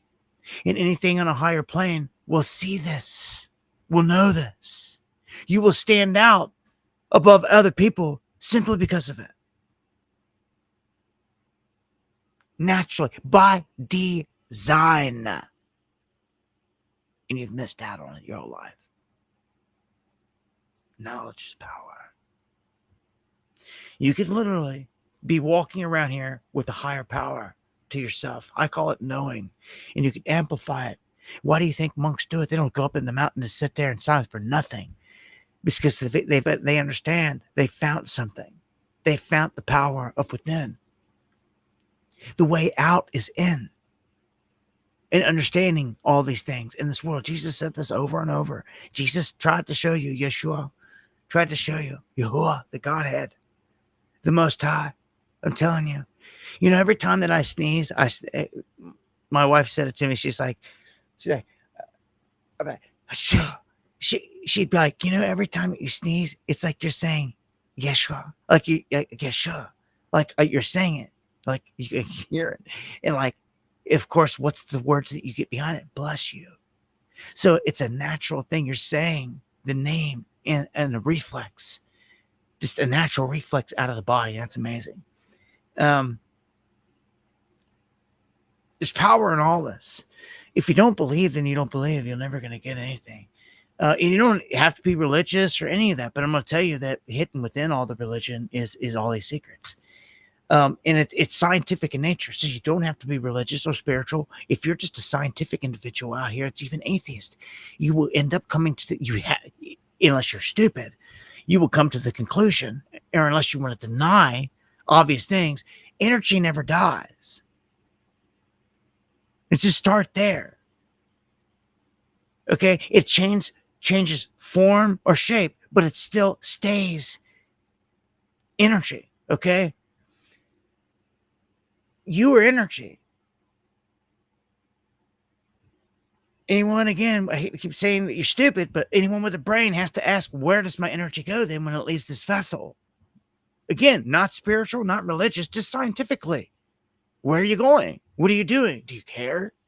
I mean, again, this goes back to like an ignorance thing. Like if you really care and you're asking these questions to figure it out, it becomes clear that you are energy. You are soul energy in a vessel. You know, like you jumping in a car and riding in a car, but like you are the energy and you exist beyond this body. Is what I'm trying to get to you. And for people that miss that, you're missing a huge part of this life, man. In my opinion. But I wanted to point it out like that because even if you're atheist and if you're in the lab and you're scientific, look at it as scientific, your energy. Like, so you still, you continue from here. Like, did you wonder about that? Like, who created that energy? Who created the body? Who created this whole little realm that we're in here? Whether it's flat, square, upside down, inside of, who created it? Who's watching it? You think someone just created something like this and left?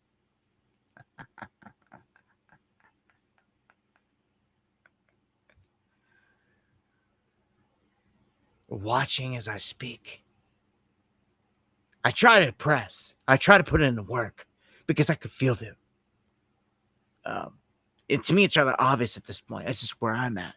Again, I call it knowing. And no one's perfect. Everyone makes mistakes. That's why, and always pray. Praying's real. And it's why when more than one person does it, when you come together and you take this serious and you actually pray and you live righteous, it works. Okay. The spirit realm is very real. There's no doubt about that. You have to see that it's the power on this planet has been given to evil. It's been given to Satanacha, the general, well, to Lucifer at the top. And then he's got a whole rank that goes down. And, all these characters play a role. And I've said this before, if you've missed it. This was taken out of the Bible, but even people just, if you're lacking this knowledge, the flood wiped out the Nephilim, which are the giants, and the giants, the spirits of them, what I call the jinn, they were given a task by God to test mankind, to tempt you every day of your life. And many people miss this part because, they stripped the book of Enoch out of the Bible, the book of giants and jubilees and all this critical information out to keep you dumbed down. But when you apply all the missing pieces, it's clear what happened. Very clear what happened. They created a place where the souls go when you die, if you care. To me, that's very important. And Raphael, Enoch, all of them talk about it. The archangels, there are good guys, don't you? There's Michaels, and Raphaels, and Uriels, and ones that hold down the front lines for the Most High and do the righteous things and come up and break out the evil. And, it's crazy because those angels, those same guys, they even saved some of the giants, the good guys, the good giants, so to speak, because there was some. They took them to the highest mountains when the flood came. And they survived. And they were here in those days after the floods, when the water, as it's written in your scripture. All right? They didn't hide it. It's right there. Where did they go? Where did these fallen go? Where they're hiding right out of sight, out of mind. To perpetuate this whole lie. Of space, everything, all the whole lie we live under. And it sets the stage for a huge show that's about to take place where I don't see how they pull it up. They don't act like gods. They're going to present themselves as gods, no doubt about it. When they step onto the scene, no doubt about it. Only problem is I feel the good guys are here, or like they're in the area. I feel like they know this. I feel like, strangely enough, Oumuamua, that strange interstellar object that came through that was long, cylindrical, metallic in nature, it picked up speed when it left off out of here. And its nickname, Scout. That's what Oumuamua means. Yeah, a scout team came through. A scout team from who?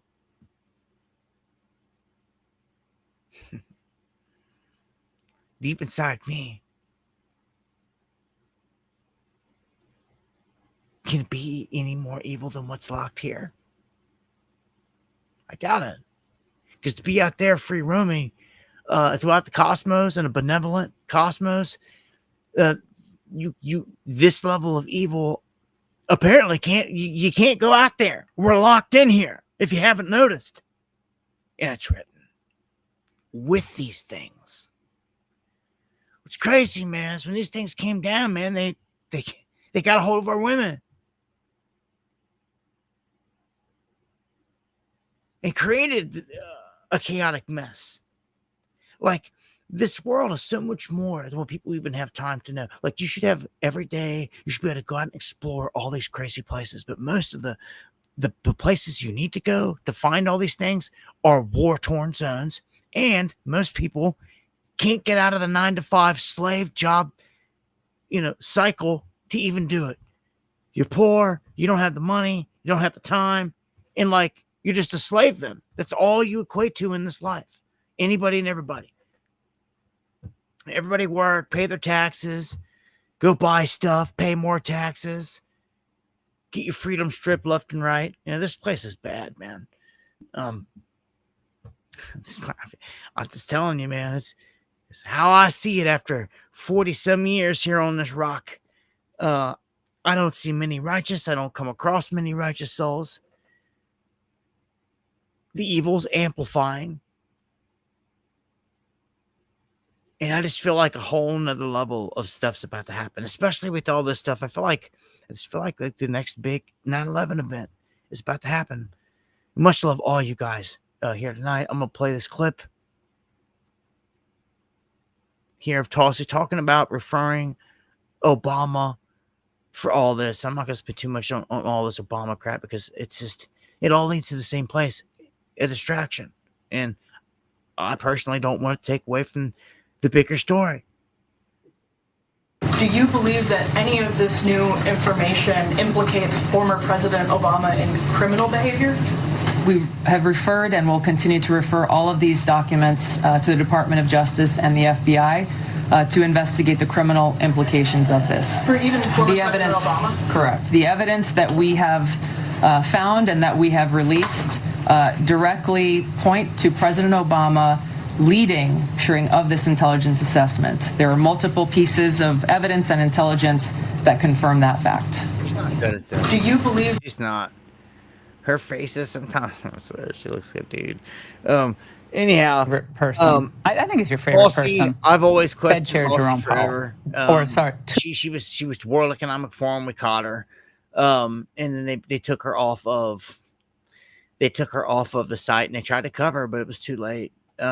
They brought her out on stage dressed in all white, and we knew that they had big plans for her. I called it out every fucking step of the way.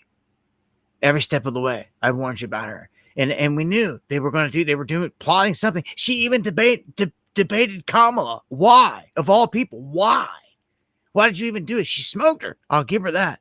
Why? Because they were planting the seed in your mind of Tulsi Gabbard and to fill this role that she's doing. Just like Bongino was out there on live streams, planting the seed in the minds of all these people. He's some big patriot and all this crap. Garbage. Just like RFK out there, like Children's Defense Fund the whole time before he got in garbage. It was all a lie. It was all an illusion. Just to get people to fall in love with these goons, man. Some of us don't fall for it. We'll fall in love with feds. You know your enemy. Who you rolling with? Who you really rolling with? Huh? You find yourself on the wrong side? Huh? Better get with the real. That's all there is to it. So I'm going to play this little clip too where she continues to talk about him and then move past this. Religious organizations in which State Department officials offered, in exchange for supporting Secretary Clinton's campaign for the presidency, significant increases in financing from the state. She looks like she has trouble to me just all the time talking, like trying to get the truth through. Like, I'm not buying it first off, but like, you look like you're lying. And like your facial, all the stuff just leans that way. I don't buy it from her. Like, I don't know. It's me. I've seen this crap too many times, man. I'm me. I'm not the average person. I see right through with laser eyes all this crap. This is just a concocted story, and like she even is blushing through all the whole thing, like she's embarrassed or whatever. Like, again, like she's not good at it. Like she's not a good pick, in my opinion. I don't know what they were thinking. It didn't fool me, fools. Not with none of it. So they call up General Flynn. He calls on the FBI to raid Barack Obama's mansion tonight, like immediately. Like, let's see it. Let's do it. Let's do it. Get it on with. Or you're going to drag this out for 3, 6, 9 more months. Or is there a big event about to happen that's going to wash all this away? It's going to be so huge and so problematic for everyone that all these things melt away and are never mentioned again. My bet is that's what's about to happen. Talked about it for long enough. About to be showtime. House panel moves to subpoena the Clintons. You know how many times we've been waiting for this? Well, tell me something huge ain't about to happen. Finally gonna subpoena the Clintons. You finally pulled the Obama card out tonight. You're blaming Obama and the Clintons, and you're telling us you're going after them. Oh, boys, buildings are about to drop. Planes about to smack into. You understand what I'm saying? Something. Rumsfeld's about to go live and say trillions are missing. And the next morning it begins.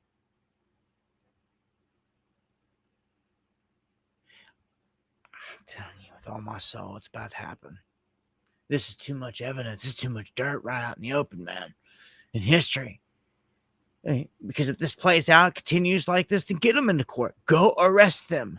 We've been waiting for Hillary for prison since 2016. But no, she was front and center at Trump's inauguration.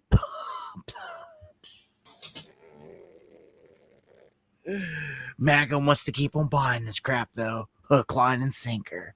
Hook, line, and sinker. Oh, my gosh. It's disgusting. Fake-ass patriots if they're tweeting on this crap. Probably right now as I speak tonight. Cozying up to Trump and all MAGA. Because they're afraid they're going to turn on them.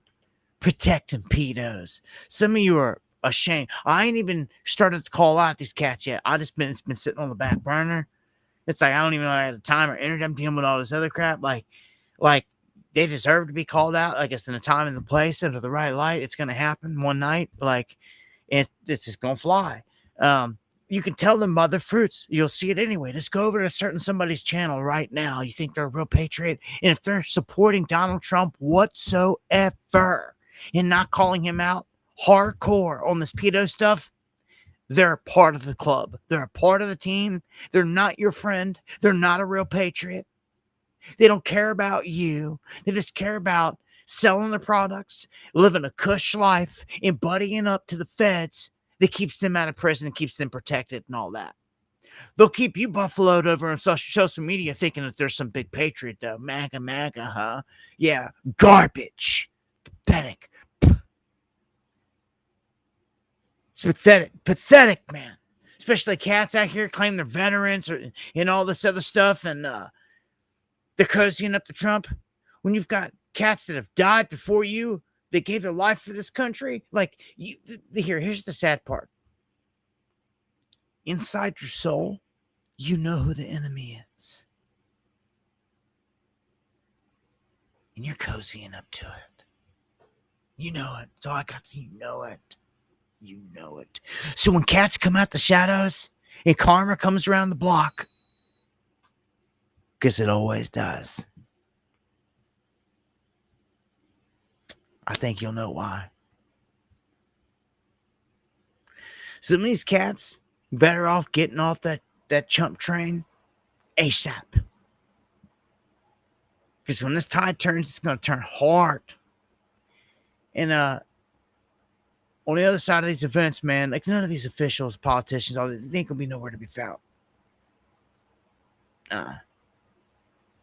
Not when like one gets found, gets killed in the streets and this and that. Like all the others are gone, tuck tail, gone. You won't see or find no one. Plus, these guys got Cheyenne Mountain that's been sitting there for decades, waiting for them to run into. It's all hardened, underground. It's got its own electrical system, all communications, like everything that they need. Like, they've been waiting to transfer to that for a long time, officially. To me, it's, they need a good excuse to wipe out DC, too. DC is like Building 7 to me. It's where all the dirt is for the United States Mafia and government. And if you were going to nuke or drop a dirty nuke, keep people out of there for the next 50, 100 years, whatever, that would be the spot. If I was the bad guys, that would be the spot. I would tactical nuke, the heart of DC. I would also have places laced with explosives. They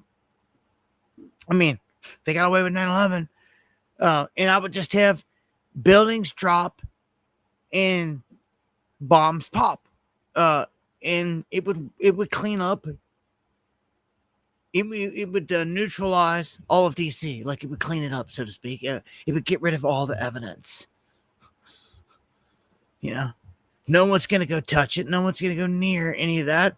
And even if it wasn't nuclear. Look what they did at 9/11. They just bulldozed it real quick, all the evidence, and shipped the stuff out of the country. Oh, talk about guilty as sin. Man, I've been around a minute seeing all this treason, all this stuff, all by the same beast. Mafia governments, man. It's ridiculous. Man, you already know it. All the rest is musical chairs. I've got a couple other stories here, but they're not even worth touching on because this goes back to the same thing here. I'm just going to shut it down for the night. Some hollers out some names in the chat. Take us out of here. As I always say, if the good Lord doesn't return in the coming days, I look to see you next time on some Underground World News Live. Much love. God bless.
Thank you so much, Kevin.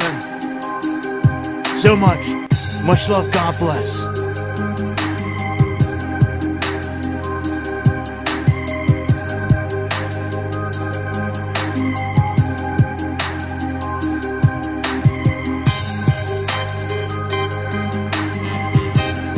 And the legendary Eon. Thank you, Eon. It means more than you know.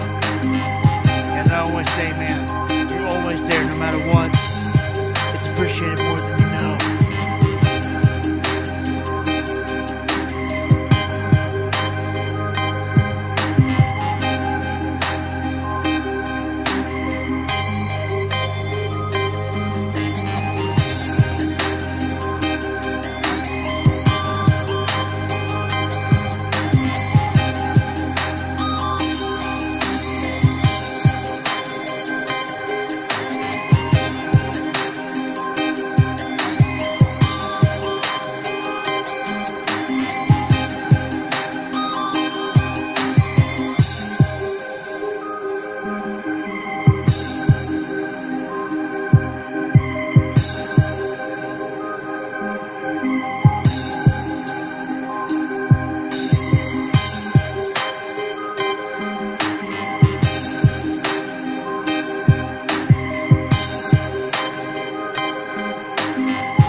11/11.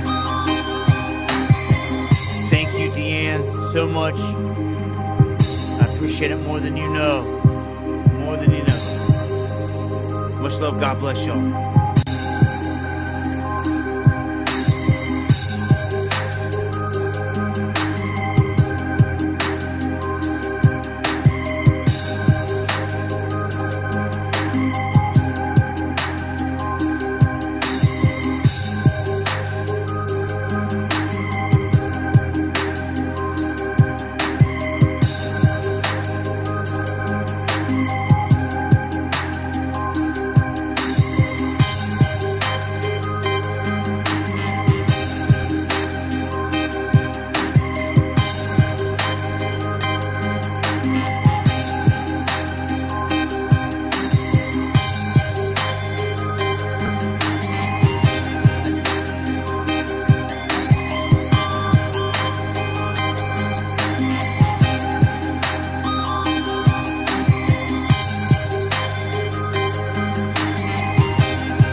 Love forever.